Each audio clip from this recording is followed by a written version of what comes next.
Hello, people. Welcome to another edition of A Dose of Drew and Friday Night Knives. Tonight we're looking at the petrified fish Stampf. This one is in D2. Get that on camera there. In a pretty interesting design. We'll get back to that in a minute. But first things first, this is a fairly large knife. In the full-size category, I would say. We're looking at 8.5 inches tip to tail and about 3 5/8 tip to scale. Right there. 3 3/4 on the long side, maybe a little bit less than that on the short. So fairly decent size. It is. There are some noteworthy points, both good and bad for it, but we'll get to that in a minute. First things first, the heft of this thing. It is a budget knife, but don't let that fool you. It has some pretty, almost 5 ounces, a little over 4 3/4 ounces. So definitely in the full size, it is not a lightweight. G10 with carbon fiber inserts. Very nice G10, I might add. Contoured inset, or not inset liners, but skeletonized liners. The liners are full. So it's slab scales. Interesting, just rounded off lanyard. Attention to details, pretty good. Full flat grind. Get the relativistic here. The Spider Coast sandwich with the Paramilitary 2 on top here. And the Para 3 lightweight on bottom, as you can see, much closer to the Paramilitary 2. Definitely even a little bit longer. Hand space is arguably greater to a certain extent. It's not a full choil, but you can get a pinch. You can't get the solid grip, so there's some argument to be made there that it's not exactly more. But from the flipper tab to the little beak here, there is more than on the Paramilitary 2 at least. And of course, it's just a blur, significantly larger than the blur, though cutting edge is not. And of course, not just any leak, but a random leak. And again, hand space, so significant on this. It's a full size knife. And with the non-inset liners, it makes it quite thick in the hand. And it really comes to show that when you have something like the bug out here, when you see just, there we go, there you can see just how thick that is comparatively. Pretty significant, but there it is compared to the bug out. Again, full size, lots of hand space, the Civivi Elementum. Comment down below if you guys want to see the pyrite get added to the comparison list here. It takes up a lot of time in the video, so I hate to add new knives. Let me know if you want to see the pyrite take over the Elementum space or anything like that. But there you go. These are two EDC mid-size, and you can see this is significantly larger. I would consider it a full size. And of course, this is it compared to my Wienar. Yes, so it's thicker. My Wienar has better curves. Okay, that's all there is to that. There is another Wii I want to bring out, however. That is the Wii Seer Special Edition. A lot of similarities between these two. There's enough differences for it to not be a copy. This is a fairly common plan, drop point, full flat grind, little swell, arched back. It's different here. It's different in the back. There's, it's hidden lanyard, totally open lanyard, full finger choil, partial finger choil, usable in a pinch grip, usable in a pinch quite literally, and all that sort of stuff. What do they have in common? Well, they have approximately the same blade stock. See if I'm working better here.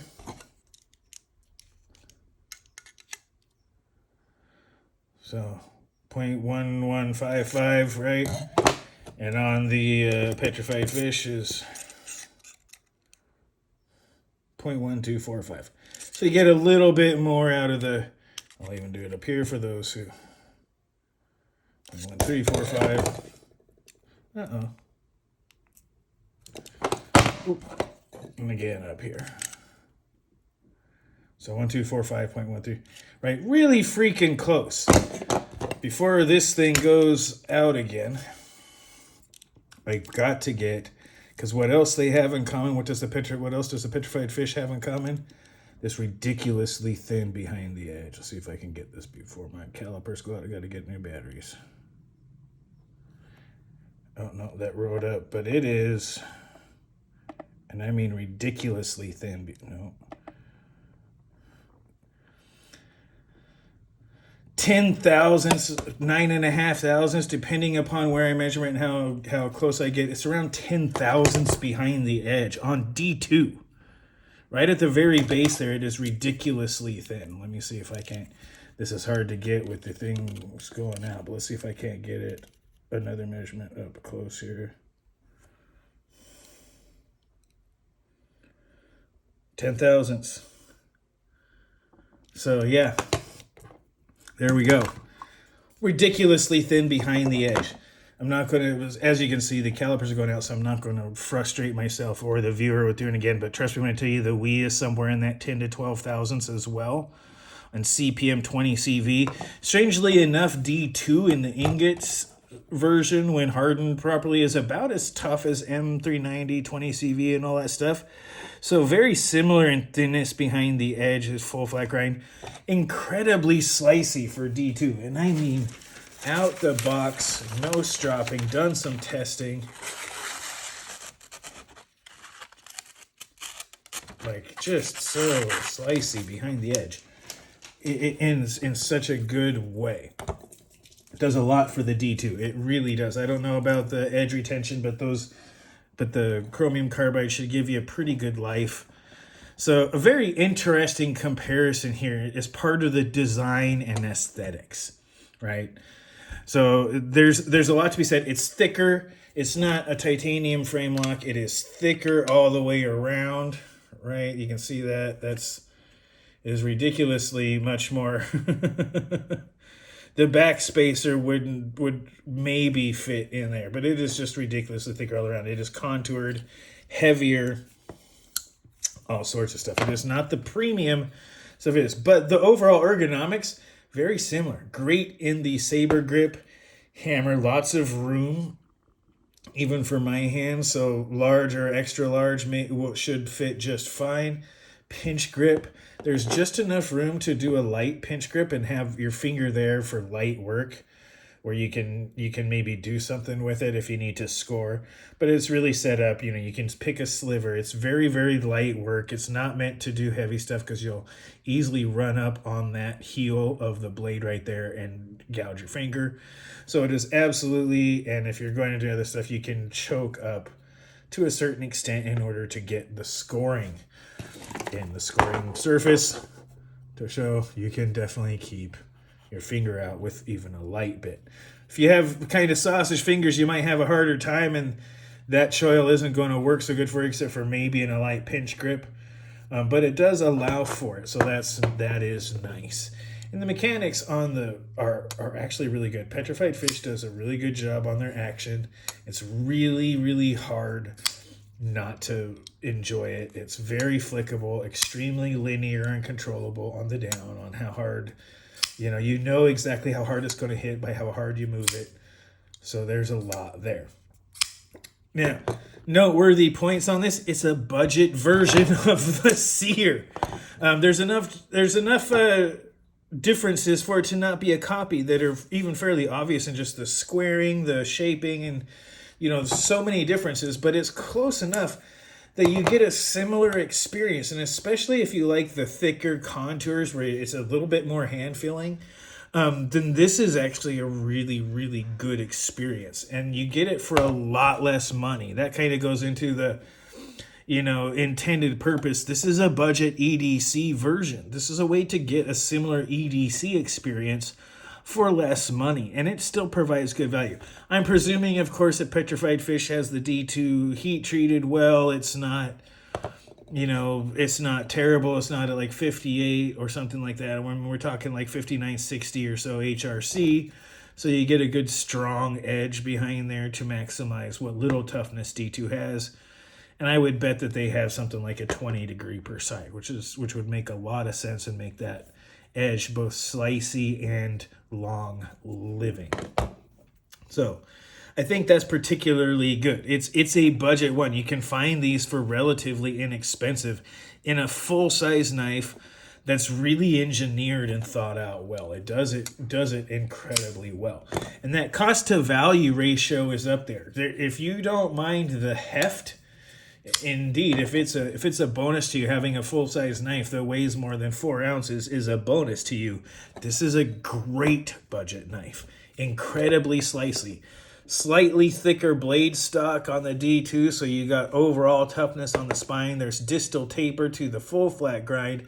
Incredibly thin behind the edge with a decent edge bevel that will sharpen up on, you know, just about any sharpening stones you have out there, aluminum oxide or diamond, of course. Liner lock, it does have some weight relief, but it's still a full-size knife with full-size liners that will do a lot of heavy work while look good doing it.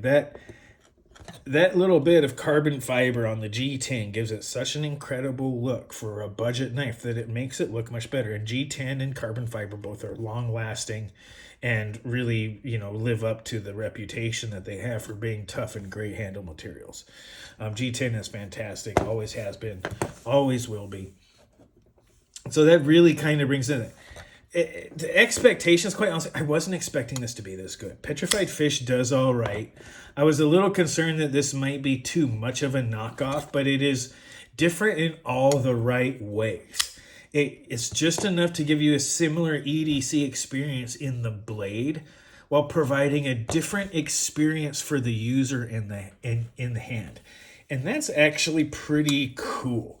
It is different enough from the Seer, both in thickness and heft, and other parts of the design, little tiny details that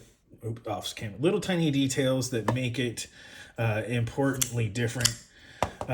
But similar enough that when you put them side by side, you can really see, right? You can absolutely see the almost homage or the family resemblance. They're from a similar cut. They're from a similar cloth.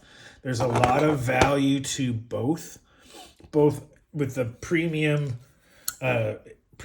materials that are on the Seer. This is my personal one, right? That I have. That's limited edition and all that. So there's value to the Seer in several ways. It's a great example of Lee craftsmanship.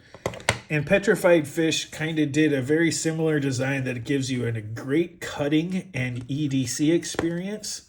I mean, it really is. Package piercer, absolutely, right? Saran wrap slicer, yes, and you can control it very, very well, either with the doubles or just even from the back. You get a lot of leverage.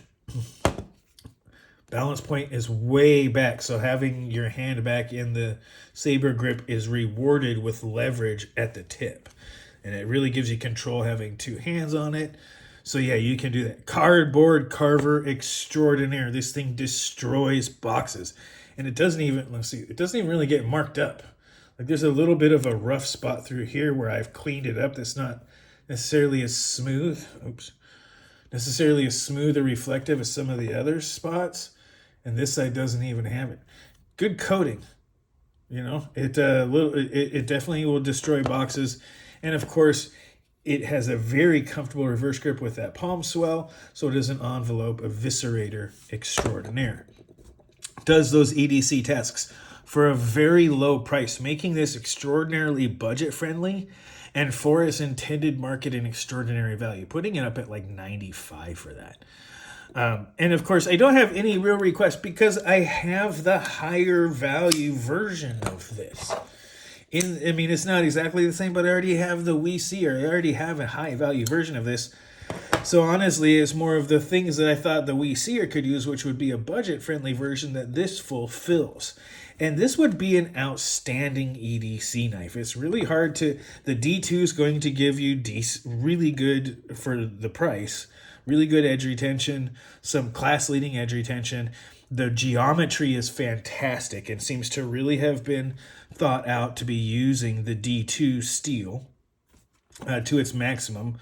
For sliciness, we'll see how it seems to hold up in toughness. I'm really surprised, but maybe it's just really soft. We'll find out. It hasn't rolled and it's still slicing. So, yeah, I'm actually pretty impressed so far. And so there's really nothing to ask about. The design is very, very close to the Vosteed, and different enough to be its own unique experience, close enough to be a version of that you can understand what the other one might be like. And it provides a ton of aesthetic value in a knife, and that it looks like a knife. You can see what it is. This is a highly user-oriented knife. Again, can be used for a long while. The extra thickness and contour gives it a lot of fatigue relief when using it. So this can be a long-using knife if you need to do a lot of work with it. Mechanics are fantastic. The noteworthy points are really it's attention to detail, design, and execution at the price, which kind of brings me to its intended purpose, which is to be a high-value everyday EDC knife, which it does very well. 95 on the value, and it exceeded my expectations in execution and design, even though it's not necessarily the right knife for me because of its heft. And I really don't have any requests on it. They did a really good job of filling a gap that wasn't there in the Wii knife lineup, and it's hard not to recommend it. This is, if you're on a budget, and you'd like a larger, heavier knife, this is something that should be a go-to for you, and it's really hard not to recommend. So I'm gonna recommend it. And there you go. Damn nice indeed. Petrified Fish does it with the Stampf. A budget version of the Seer, not a knockoff. It is different enough to provide a unique experience while almost giving you a reminder of the Seer. I thought about it as soon as I got it in hand. I'm like, I know I have a knife that feels like this. And it has a similar feel while providing a different experience that's similar enough in all the right ways and indifferent enough to not mess anything up and provide a different experience for a different kind of user. And that's pretty interesting, and I think pretty good on Petrified Fish's part. So highly recommended. Not a knockoff, close enough to be kin, but different enough to not be the same. So I am going to recommend the Stampf despite its similarity to the Vosteed, because it is different enough. And so there we go. Not a knockoff. Anyway, with that being said, you guys, I'm going to wrap this up. This is a quick one for this Friday here, the Petrified Fish Stampf.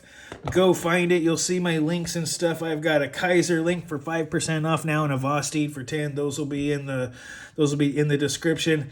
And by all means, hit the Patreon or the Buy Me a Coffee if you can. Otherwise, thanks for being on here, and go ahead, take this video, watch it twice, comment as much as you like. Be mindful of side effects. Remember to like and subscribe.